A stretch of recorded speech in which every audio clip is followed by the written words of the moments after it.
너를 잡아먹을 테다. 션 테일러 네, 동화책인데요.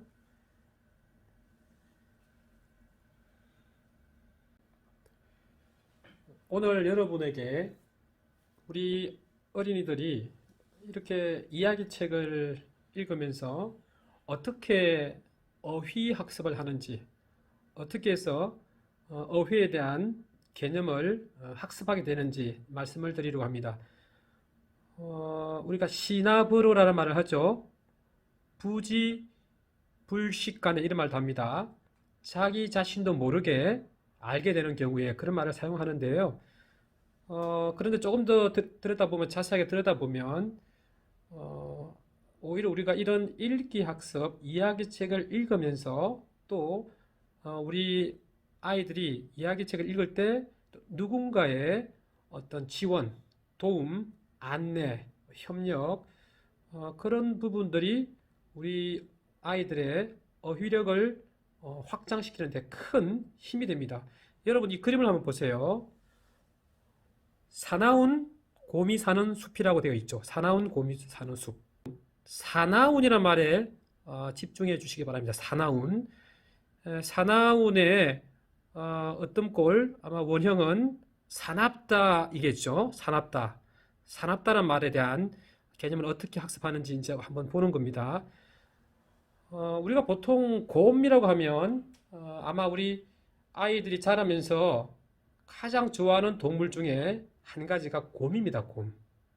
그렇죠. 곰. 그 다음에 토끼.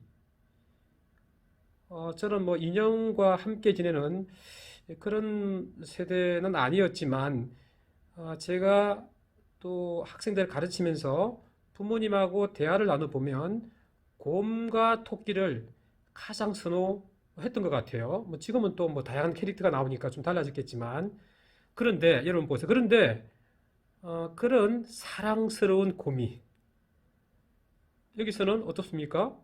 사나운 곰으로 나오는 거죠. 그럼 여러분, 사나운 곰이 사는 숲이라고 나오는데 자연스럽게 이 어린이가 사나운이란 말을 처음에 몰랐다고 생각했을 때 사나운 곰이 사는 숲, 사나운 곰이란 이야기를 하면서 이 곰이 하는 행동, 모습, 그 다음에 성질, 성격, 그렇죠? 또 생김새, 특히 생김새, 그 생김새를 보면서 사납다란 말을 자연스럽게 학습하는 거죠. 배우는 거죠. 인지하는 거죠. 개념을 형성하는 거죠. 물론 뭐 우리 아이들 읽어 나갈 때 사나운이란 말에 어떤 형, 어떤 꼴은 사납다야 라고 말씀하시지는 않습니다. 자, 여러분 보세요. 내용을 볼까요, 한번? 깊은 숲속에 몹시 사나운 곰이 살고 있었어요. 몹시 사나운 곰이라고 했습니다. 보통 사나운 것이 아니라 몹시란 말이 들어가 있네요. 사나운이라는 뜻을 아는데 뭐 몹시란 말은 특별히 중요한 그런 역할을 하지는 않는데요. 곰은 숲속에 있는 것은 무엇이든지 다 먹어버렸어요. 여러분, 우리가 초기 어휘지도 어휘 학습을 할 때 맥락이라는 걸 상당히 강조합니다. 벌써 이 사나운이란 말은 이 두 문장을 통해서도 짐작할 수가 있습니다. 사납다는 말은 어떤 뜻입니까? 무엇이든지 먹어버리는 그런 경우에 사납다는 말을 한다는 거죠. 그죠? 그런데 거기다가 지금 이 그림을 한번 보세요, 여러분. 그림. 이 토끼는 혼자서 이렇게 상당히 한가롭게 당근을 가지고 지금 낚시를 하고 있는데 지금 곰을 보니까 벌써 지금 뭔가를 먹으려고 좀 하고 있잖아요, 그죠? 그리고 이빨이 보입니다, 이빨. 포크를 들고 있어요. 사나운 거죠. 그러니까 그림과 글을 통해서 사나운이란 뜻을 우리 아이들이 스스로 짐작하게 되는 거예요.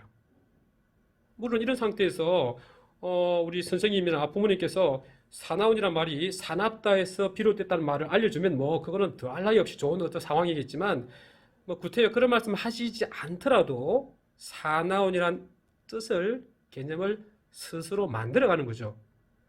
때로는 사전적인 의미로서의 개념도 중요하지만 이렇게 어떤 이야기 책을 통해서 단어의 낱말의 뜻을 의미를 구성해 가는 게 무척 중요합니다. 이게 여러분 독서를 하는 이유 중에 한 가지입니다. 삶의 기본이 되는 배경 지식을 확장하는데 내용에 대한 것도 있지만 이렇게 이 내용을 읽으면서 어휘에 대한 지식을 확장시켜가는 게 무척 중요한 거거든요. 자, 그런데 여러분 보세요. 오른쪽 장면을 보시면 지금 한번 보세요, 여러분. 어떻습니까, 여러분? 사나운이란 말 할만하죠? 표정 보세요, 표정. 눈, 발톱, 그죠? 이빨. 네. 그리고 또 다른 동물들이 곰이 나타나면 공작은 깃털이 빠지게 도망을 쳤어요. 동물들끼리도 친하게 지내야 되는데 도망가는 거죠. 사나운 곰이니까. 사납다. 사나운 곰이니까. 바다 코끼리는 수염이 떨어질 만큼, 아니 뭐 수염이 쉽게 떨어집니까, 여러분? 그죠? 뭐 다른 누군가가 뽑지 않고 스스로 수염이 떨어질 만큼 깜짝 놀란 거예요. 그러니까 얼마나 사나운 겁니까? 사납다. 성질이 좋지 않은 거죠. 행동이 모진 거죠. 억센 겁니다. 거기다 생김새를 보세요. 거친 거죠. 그리고 호랑이까지, 여러분, 호랑이까지 나타났는데, 호랑이도 줄무늬가 사라질 만큼 바들바들 떨었답니다. 하하하. 이거는 호랑이의 입장에서는 좀 자존심이 상할 상황인데요. 호랑이가 이 그림책을 보면 기분이 좋지는 않을 것 같아요. 자, 그런데 저 우리의 주인공이 나타납니다. 물론 이 곰도 주인공이지만 또 중요한 또 주인공이 있죠. 함께 나오는 주인공 토끼. 토끼는 그럼 어떻게 했을까? 이렇게 이야기를 이어갑니다. 자, 우리 곰은 당연히 토끼를 잡아먹으러 온 거죠. 안녕, 어디 가니? 토끼가 놀란 눈을 깜빡이며 물었어요. 너를 잡아먹으러 가고 있지. 이렇게 이야기를 하고 있습니다. 그러면서 곰은 입을 쭉 벌리고 토끼를 한 입에 삼키려고 했어요. 으악! 지금 내 발을 먹으려는 거야? 안 돼! 내 발은 아주 예쁘게 생겼어! 여러분 보세요.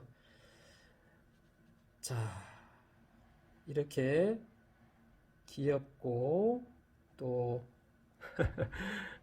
예쁘게 생겼고 뭐 또 당근이 있으니까요. 이런 토끼를 먹으려고 하는 곰.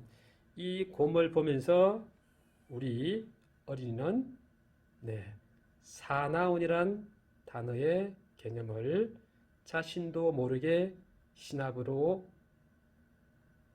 알게 되는 거죠. 이게 여러분들도 모르시겠지만 독서를 해야 되는 또 다른 이유인 거죠. 어휘에 대한 개념을 확장시키는 거죠. 내 배경 지식의 지평을 넓히는 거죠.